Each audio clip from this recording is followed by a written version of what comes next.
Hello viewers, welcome to my YouTube channel literature with आमना।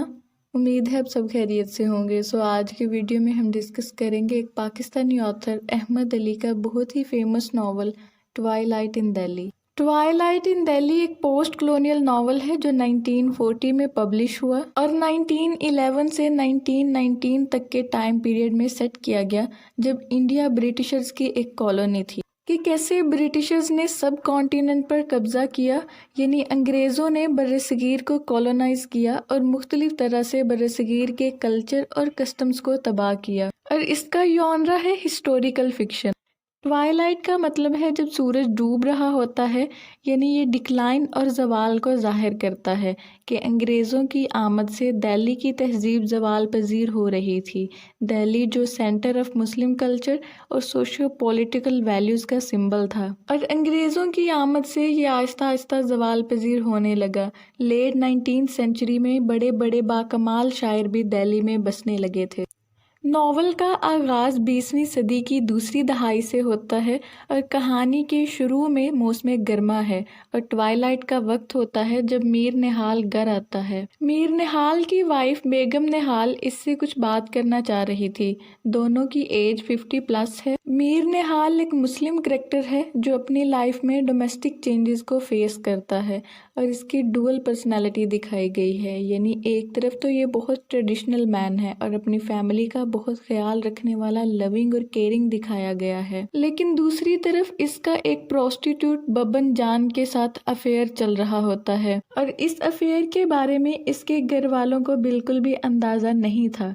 मीर निहाल को pigeons यानी कबूतरों का बहुत शौक होता है। एक रात मीर निहाल खाने के दौरान कबूतरों के डरबे में आहट सुनता है। वो खाना दरमियान में छोड़कर उठ बैठता है और बड़ी तगोदो के बाद देखता है कि वहाँ सांप घुस गया है। वो सांप को मार देता है और कबूतरों को फिर से बंद कर देता है। नॉवल में कबूतर रॉयल्टी को सिंबलाइज करते हैं और स्नेक ब्रिटिशर्स को, कि जिस तरह स्नेक की एंट्रेंस से कबूतरों का नुकसान हुआ, इसी तरह ब्रिटिशर्स की दिल्ली में एंट्रेंस से दिल्ली की रॉयल ट्रेडिशंस तबाह हो गईं। अब दूसरी तरफ मीर निहाल के बेटे असगर का भी उसके बाप की तरह एक प्रोस्टिट्यूट मिस्त्री बाई से अफेयर चल रहा था। असगर इंग्लिश फैशंस को बहुत पसंद करता था। मीर निहाल इंडिया की ओल्ड जनरेशन को रिप्रेजेंट करता है, जबकि असगर इंडिया की यंग जनरेशन को रिप्रेजेंट करता है कि किस तरह अंग्रेज उन पर असरअंदाज हो रहे थे। बाद में असगर को एक मुगल लड़की यानी एक लोअर क्लास लड़की बिल्किस के साथ प्यार हो जाता है और ये मुश्तरी बाई को छोड़ देता है। इसका दोस्त बारी इसे मुश्तरी बाई के पास लेके जाया करता था और इसे गलत कामों में डालता है। असगर बिल्किस से शादी करना चाहता है, लेकिन उसे मालूम है कि ये इतना आसान नहीं, क्योंकि वो सैयद घराने से ताल्लुक़ रखता है जबकि बिल्किस का बाप मुगल है। बहुत सोचने के बाद असगर इस मामले का हल यूँ निकालता है कि वो ख़त लिखकर अपनी बड़ी बहन बेगम वहीद को भोपाल से दिल्ली बुला लेता है। बेगम वहीद के हस्बैंड की डेथ हो गई है और हस्बैंड की डेथ के बाद वो उसकी फैमिली के साथ भोपाल में ही रहती है। असगर बेगम वहीद के काफ़ी क्लोज था। उस रात 10 बजे के बाद जब बहन भाई आपस में अपनी गुफ्तगू करते हैं तो असगर ने अपनी मोहब्बत के बारे में उसे बताया और कहा कि अगर माँ बाप ने उसकी शादी बिल्किस से ना की तो वो खुदकुशी कर लेगा। बेगम वहीद अब अगले दिन अपनी मदर बेगम निहाल के साथ इस बारे में बात करती है। माँ को इल्म है कि ये शादी इतनी आसानी से तय होने वाली नहीं, क्योंकि मीर निहाल अपने ख़ानदान के फ़र्द इशफाक की शादी बिल्किस के बहन से होने की वजह से इस रिश्ते को ठीक तरह से नहीं देखते थे, क्योंकि उनके ख्याल में सैयदों और मुग़लों का कोई जोड़ न था। बेगम निहाल मीर निहाल से असगर के रिश्ते के बारे में बात करती है और कहती है कि असगर ने खुदकुशी की भी धमकी दी है। मीर निहाल ये सुनकर बहुत मायूस हो जाता है और रिश्ता होने की सूरत में असगर से मुकम्मल तौर पर कताए ताल्लुक़ करने की धमकी देता है। दूसरी तरफ बेगम निहाल की सिस्टर इन लॉ बेगम जमाल उन्हें ये मशवरा देती है कि वो बिल्किस के घर जाकर रिश्ते की बात करें और शादी की तैयारियां शुरू कर दें। आहिस्ता आहिस्ता मीर निहाल भी इस शादी पर राज़ी हो जाएगा। बेगम निहाल ऐसा ही करती है और बिल्किस के घर से जवाब हाँ में मिलने की खुशी में وہ محفل میلاد منعقد کراتی ہے جس میں اصغر بھرپور حصہ لیتا ہے۔ بیگم وحید اب کچھ دیر کے لیے اصغر کو اپنے ساتھ بھوپال میں لے جاتی ہے اور وہاں اس کی جاب کا بندوبست بھی کر دیتی ہے۔ 1911 کی گرمیوں کی ایک سپہر میر نہال کو یاد آتا ہے کہ وہ کبوتروں کو پانی ڈالنا بھول گیا، اور جب گھر آ کر دیکھتا ہے تو کئی کبوتر مر چکے ہوتے ہیں اور کئی کبوتر مرنے والے ہوتے ہیں، اور اسی وقت اسے خبر ملتی ہے کہ ببن جان کی ڈیتھ ہو چکی ہے۔ وہ وہاں جا کر اس کے چہرے پر ایک نظر ڈالتا ہے اور چادر سے ڈھک دیتا ہے۔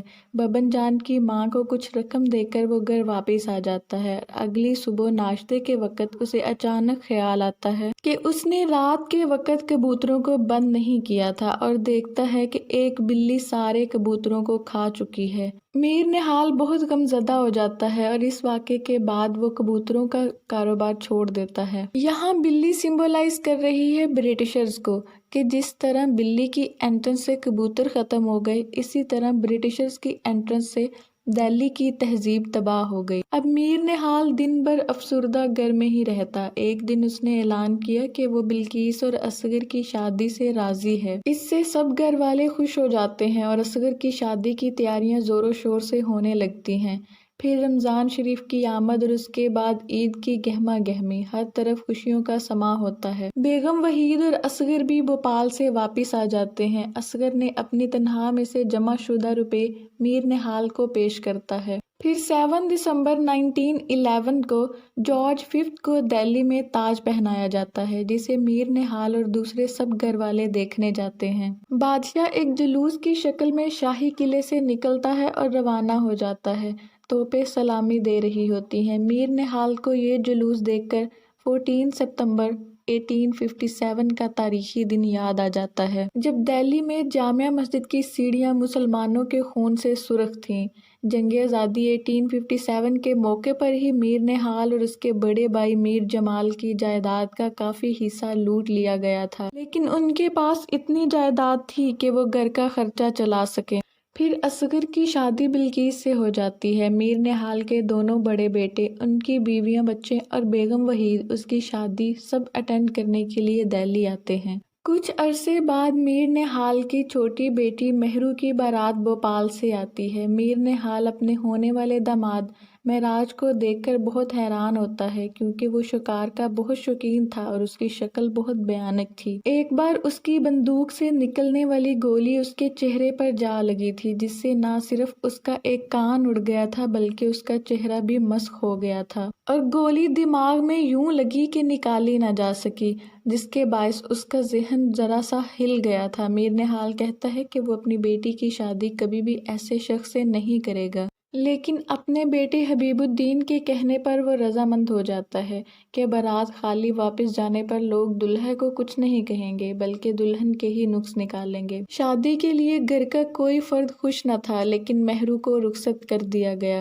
اصغر اور بلقیس بھی رہنے لگتے ہیں۔ پھر ان کے ہاں ایک بیٹی پیدا ہوتی ہے جس کا نام جہاں آرا رکھا جاتا ہے۔ پھر بلقیس کے فادر شہباز کی ڈیتھ ہو جاتی ہے۔ اب اصغر سسر کے وفات کے بعد سسرال کے ساتھ والا گھر لے لیتا ہے اور درمیانی دیوار میں ایک دروازہ لگا لیتا ہے۔ جب وہ دفتر چلا جاتا تھا تو بلقیس اپنے ماں کے پاس چلی جاتی اور اس کے واپس آنے پر وہ گھر واپس آ جاتی۔ جلد ہی اصغر کا دل بلقیس سے بھر جاتا ہے اور وہ اس سے بے رخی برتنے لگتا ہے۔ بلقیس اداس رہنے لگتی ہے۔ میر نہال کو فالج کا اٹیک ہوتا ہے اور وہ بولنے سے قاصر ہو جاتا ہے۔ 2 ہفتوں کے بعد وہ بولنے کے قابل تو ہوتا ہے، لیکن بستر کا ہی ہو کر رہ جاتا ہے۔ بیگم نہال کی بھی بینائی کم ہونے لگتی ہے اور وہ اندھی ہو جاتی ہیں۔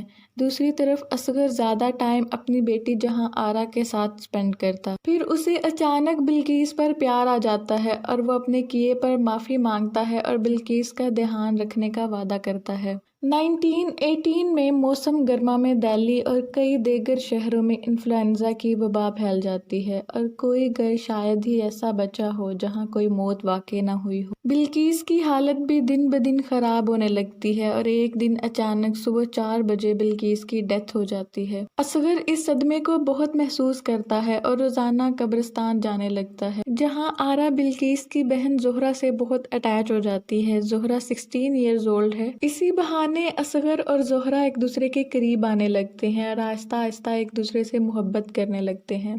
एक दिन असगर अपने माँ बाप से जोहरा के रिश्ते के लिए इजाज़त लेता है। बेगम जमाल, जो बेगम निहाल की सिस्टर इन लॉ थी, वो घर छोड़कर चली जाती है जहां वो पिछले 40 साल से रह रही थी। मीर निहाल, जो पहले ही बिस्तर पर लेटा हुआ था, इस वाक़े को बहुत महसूस करता है, लेकिन ये सवाल उसकी इज्जत नफ्स का था, लिहाजा उसे सहना पड़ा। एक दिन असगर खाना खा रहा होता है कि जोहरा की नुकरानी चंबेली उसे एक लेटर लाकर देती है और कहती है कि ये जोहरा ने दिया है, लेकिन हालात मुनासिब ना होने की वजह से वो उसे पहले नहीं दे पाई। असगर पढ़ता है, जोहरा ने खत में लिखा था कि सुबह उसकी शादी कहीं और होने जा रही है, लेकिन वो हमेशा असगर से ही मोहब्बत करती रहेगी।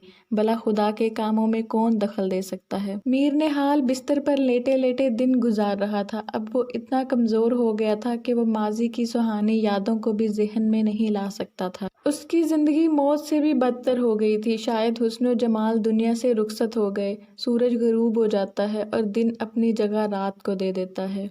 व्यूअर्स, इसी के साथ ही ये नॉवल एंड होता है। उम्मीद करती हूँ आपको समझ में आया होगा। Thank you so much for watching.